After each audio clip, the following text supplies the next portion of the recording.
anybody? Yes? I know that there was a special edition for the first episode, but is there a special edition for all of them? There was special editions for all of the episodes, as far as I know. The first one came with like the Hellsing maquette, the Alucard maquette. Second one came with the book, I believe. Third one, I don't know what it came with. Did it come with anything? Oh, it came with the Anderson figure. And then went with the fourth one. Did it come with anything? Book. Book. Okay, another book. So maybe the next one should Come with another a maquette or something. a pip maquette. Or Sarah's maquette. Or something maquette. Right. Oh, by the way, I did want to mention this when we were watching the Wild Geese. Besides Yuri's wonderful performance as Pip, we had in the cast of the Wild Geese, we had Travis Willingham and Kali Bear and Michael McConaughey and pardon? Well, Chris He wasn't is Wild Alucard, Geese. talking about the Wild Geese. Everybody knows who Crispin plays. He plays Walter.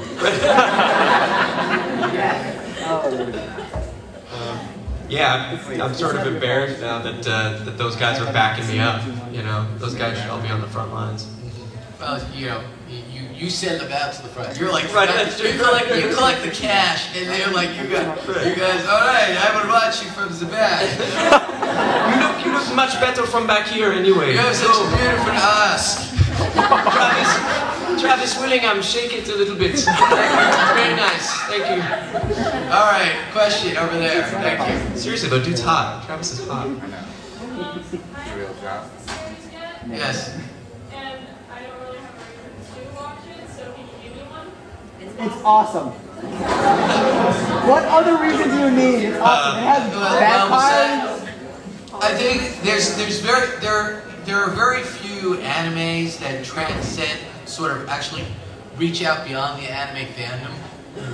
You know, there are a few out there that do, like Akira is one of them, and you know, Ghost in the Shell kind of. You know, there are ones that obviously a lot of ones are in Cartoon Network, but there are a lot of people, even in not anime, and you say Hellsing, and they're like, oh, I love Hellsing. Hellsing's great. Yeah. And that's one of the things I think, you know, because it's just a vampire story that happens to be animated. Yeah. And it's cooler than Twilight. That's the It single-handedly reverses all the damage that Twilight has done to vampires. But in line with that, I found out about Hellsing through a guy. He was applying special effects makeup to my face, and we were talking, and which is another story entirely. And we were talking, and he's like, "Hey man, you gotta see this thing. It's called Hellsing. It's totally cool, man." You know, and I'm like, Hellsing, isn't that? He goes, yeah, it's a vampire thing, you know. And this is a dude who didn't watch any other anime, but he knew Hellsing. It was, and then I got introduced to it, and it's just a good story with good characters, and I always find it so rare, you know, with as many vampire things as you've seen, anybody who gets a different spin on it, it deserves, you know, a gold medal or something, because you watch so much of that stuff, and you're like, yeah, I've seen it before. I'm pretty sure you haven't seen this before. That might be good for you. Yeah. That's okay. Well, get out of here. It's not for everybody. It's all right. Well, look, no, not everything's going to be everybody's cup of tea. As I said before, Hellsing was not a big hit. The original Hellsing series was not a big hit in Japan. You guys made it a hit. It was a huge hit here in America. That's why they decided to make Hellsing Ultimate. And you know, because as I was saying before, Hellsing, vampires in Japan are all cute. They have money, you know, cat ears and stuff like that. So it's not the same type. This is true horror vampire. One of the reasons it is good is because it's not for everybody. You know, a lot of shows try to be everything to everybody, so everybody will like me, you know, and so you end up getting this sort of middle of the road thing. This one is like, okay, here's what we're gonna do, and F you if you don't like it. You know, we don't need you. Awesome. Yeah. That's sort of the feeling of this, and it's cool. It's not for everybody, and it's got Yuri Lowenthal in it, so that's already reason never mind. All right, well, thank you for the question. I do hope you check it out, one way or the other. Maybe you can rent it on Netflix or something. All right. Or if you had said 16. Yes, you in front there. Do you ever get like caught up in your character, like you come up to work, you start like talking in the voice, or Do you speak French after work? Do I speak French after work? Sometimes. Maybe. But only because only because it turns my wife on and she likes it. You know, the question was, do I ever sort of get caught up in my character and after I leave work? It's usually pretty easy to walk away from that, especially in voice work, because it's not like you're wearing costumes and, you know, doing that sort of thing. But there are, one of the things I do come away with definitely is lines like from the, you know, if something really sticks with me, I'll say it in conversation because it's familiar to me. Do you use the voice? Sometimes. Sometimes in the voice of the character. But sometimes, you know, I'll pull that line along, you know, into real life with me, and I'll just assume that everybody who I'm talking to is going to get it. Which is not always the case. Yeah, that's, What's a good example? Though. What? An example. It's an example? Helicopter. Right, that's my favorite line. I have dropped that on some people before and then realized that they don't get it. And yeah, and it's the line. Now where did I put that helicopter? Yeah, and I have a tendency to it's from a different show, but my response to some things will be like that, and people just, that's usually not enough of a response to people, but sometimes that's the only response I want to give them.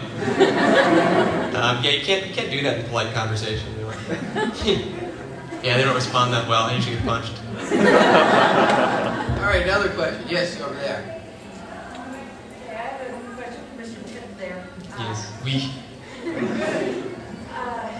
I understand being a voice actor is fairly difficult, at least for ones that aren't exactly used to expressing themselves verbally. You pull off an accent so easily. How many accents have you gone through in order to add that detail to them? The accent question. How many accents have I worked on or gone through or learned? I grew up all over the world. That definitely helped. My dad was in the Foreign Service, and I grew up a lot of different places. And my mom's originally from. My mom was born in Transylvania. That explains that. So I grew up learning to speak a lot of languages as well, and going to a lot of different countries, and was exposed to that sort of thing. So growing up, I learned to speak French. So I actually do speak French, which definitely helps with Pip. I rarely ever get to do a character who speaks French, and learned to speak German and speak Japanese, and it all those things. And I also loved doing voices as a kid, even before I knew that it could be a job. You know, that I said someday I'd be up here. I was making my own little radio shows, and, you know, playing the characters, you know, like a lot of you I'm sure do. And so I was doing voices for a long time. But I think the accent thing definitely comes from being exposed to a lot of different cultures and learning to speak different languages. And watching a lot of Monty Python. Like, how did you learn to do? I just watched Monty Python growing up. And it's interesting, actually, because Yuri's one of the few exceptions in Hellsing where we actually had an American do a foreign accent. Because most of the British cast is British, with the exception of Katie Gray, who is American, but she spent half her time in England, so it's the same thing. So, but I always like to tell my story about the accents. You were telling your story about the makeup artist story about Hellsing. Was I was at Starbucks one day, and I guess Star's Encore was showing a Hellsing marathon, and these two guys were in front of me, getting on for their half-calf, latte, bullcrap, whatever. Double soy. Yeah. And they're like, hey, did you see that Hellsing marathon they had at Stars over the weekend? He's like, no. He's like, yeah, man, that was great, but those accents, they're all fake. They suck. And I'm like, and I was like, those accents are real. They're all British. So they're all British for the most part. Wait, you called them out, like in the line? Yeah. No, the best part was when the guy turns around and he's like, oh, really? And how would you know? And I said, because I produced the fucking show, asshole.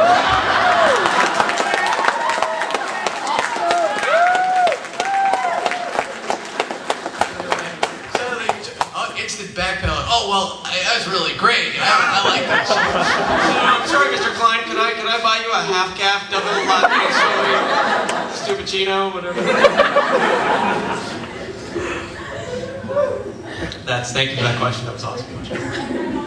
All right, another question.